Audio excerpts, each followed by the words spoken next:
सुप्रभात बच्चों, हिंदी कक्षा में आप सभी का स्वागत है। हमारा टॉपिक था सर्वनाम, यानी हम सर्वनाम पढ़ रहे थे।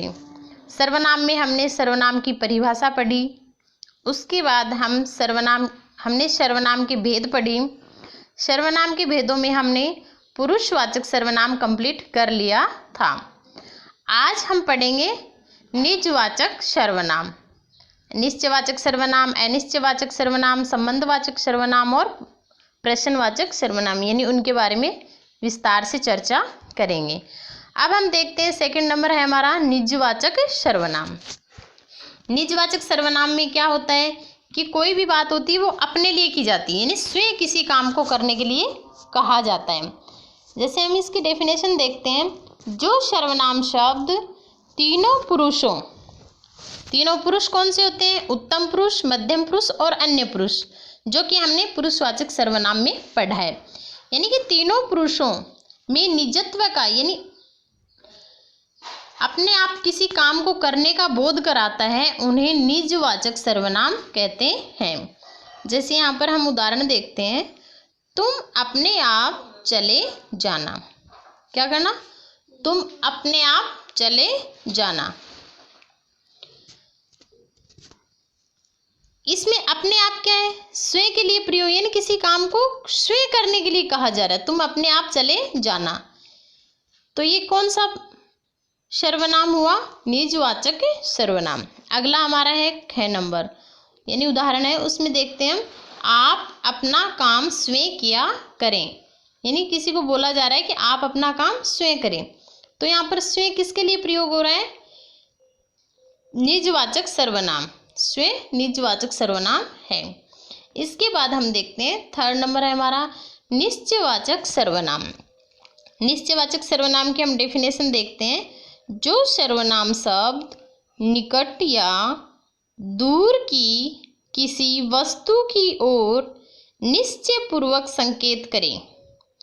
यानी उसे पता है, उसे दिखाई दे रही है कि ये चीज़ ये है, यानी उसको उस चीज़ पर विश्वास है या भरोसा है, जो चीज़ उसे दिख रही है वो सही है, यानी सत्य है। तो उसे क्या कहते हैं? निश्चयवाचक। वो चाहे दूरी, वो व्यक्ति या वस्तु पास में हो या दूरी पे हो, लेकिन वो सही होती है कि ये चीज़ यही है। तो हम देखते हैं, उन्हें निश्चयवाचक सर्वनाम कहते हैं। जैसे उदाहरण देखते हैं, यह लड़की है, यानी मेरे को कोई लड़की दिखाई दे रही है, तो वो मुझे दिख रही है, तो मैं बोलती हूँ यह लड़की है, यानी वो और कुछ नहीं है, कौन है? वो लड़की है।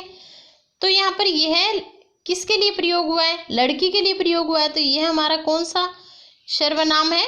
निश्चयवाचक सर्वनाम। उसके बाद हम दूसरा देखते हैं, वह मेरी घड़ी है। यानी किसी वस्तु के बारे में बात की जा रही है, यानी सामने उसे घड़ी दिखाई दे रही है, उसके लिए बोल रहा है कि वह मेरी घड़ी है। तो यहाँ पर वह कौन सा सर्वनाम हुआ? निश्चयवाचक सर्वनाम। यानी वह किसके लिए प्रयोग हो रहा है? किसी वस्तु के लिए। वस्तु क्या है यहाँ पर? घड़ी। घड़ी के लिए वह प्रयोग किया गया है। इसके बाद हम देखते हैं, 4th नंबर है हमारा अनिश्चयवाचक सर्वनाम। अनिश्चयवाचक सर्वनाम की परिभाषा हम देखते हैं, जिन सर्वनाम शब्दों से किसी निश्चित व्यक्ति या वस्तु का बोध नहीं होता है, उन्हें अनिश्चयवाचक सर्वनाम कहते हैं। यानी कोई व्यक्ति या वस्तु के बारे में हम बात कर रहे हैं, उसका हमें पता नहीं है कि वो क्या है क्या नहीं है। जैसे हम उदाहरण देखते हैं, दरवाजे पर कोई खड़ा है, यानी दरवाजे पर कोई आया है, लेकिन वो हमें दिखाई नहीं दे रहा कि कौन आया है, तो हम क्या बोलेंगे? दरवाजे पर कोई आया है। यहाँ पर कोई शब्द किसके लिए प्रयोग हुआ है? यानी कोई व्यक्ति बाहर से आ रहा है, दरवाजे पे खड़ा है, लेकिन हमें पता नहीं है कि वो लड़की है लड़का। तो यहाँ पर कोई शब्द क्या हुआ? अनिश्चयवाचक सर्वनाम। अगला है, पानी में कुछ पड़ा है। पानी में कुछ गिरा हुआ है, लेकिन क्या है? हमें पता नहीं है कि पानी में क्या गिरा हुआ है, तो हम क्या बोलेंगे? पानी में कुछ गिरा हुआ है। तो यहाँ पर कुछ शब्द क्या हुआ? अनिश्चयवाचक सर्वनाम।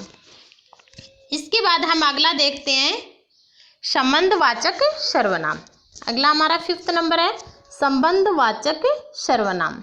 इसमें क्या होता है, संबंध बताया जाता है, जाहिर सी बात है। तो अगला है जो सर्वनाम शब्द किसी दूसरी संज्ञा या सर्वनाम, संज्ञा में क्या होते हैं, नाम आते हैं, सर्वनाम में यह वह ये सब आते हैं, संबंध दिखाने के लिए प्रयुक्त हो उन्हें संबंधवाचक सर्वनाम कहते हैं। यानी इसमें क्या होता है, किसी दूसरी संज्ञा, यानी जो सर्वनाम शब्द हैं वो किसी दूसरी संज्ञा या सर्वनाम में संबंध दर्शाते हैं। जैसे हम उदाहरण देखते हैं, जो परिश्रम करता है, जो परिश्रम करता है वही जीतता है। यहाँ पर जो का संबंध किससे बताया गया, वही से, यानी जो परिश्रम करेगा वही जीतेगा, सीधी सी बात है। तो इसमें जो का संबंध किससे, वही से, तो यहाँ पर एक दूसरे का संबंध बताया गया है। इसके बाद अगला है उदाहरण, जिसने जैसा किया उसने वैसा पाया। जैसा का संबंध यहाँ पर किससे हो रहा है, वैसा से।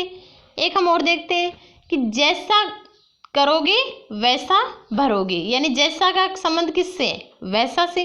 तो वही बात है कि इसमें क्या होता है, मेन पॉइंट यही होता है कि इसके अंदर एक दूसरे के संबंध बताए जाते हैं।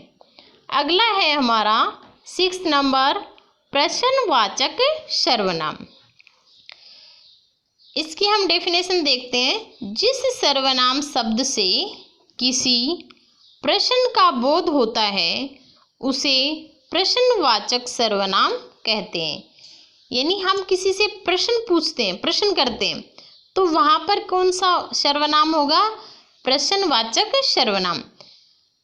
इसकी एक पहचान तो ये होती है कि क्वेश्चन मार्क लगा होगा लास्ट में, प्रश्न मार्क। तो हम देखते हैं इसका उदाहरण, तुम्हारा नाम क्या है। हम सामने वाले से प्रश्न पूछ रहे हैं कि तुम्हारा नाम क्या है, तो यहाँ पर क्या क्या है, प्रश्नवाचक सर्वनाम। अगला हम देखते हैं, आप कैसे हैं। आप कैसे हैं, सामने वाले से क्वेश्चन ही तो कर रहे हैं हम कि आप कैसे हैं, तो ये हुआ हमारा प्रश्नवाचक सर्वनाम। अब आज हमारा सर्वनाम का टॉपिक कंप्लीट हो चुका है। कल हम इनके क्वेश्चन आंसर करेंगे। आज का आपका HW है, यानी होमवर्क आपको करना है कि जो भी मैंने पढ़ाया है उसे ध्यानपूर्वक पढ़ोगे और अपनी फेयर नोटबुक में करोगे। धन्यवाद।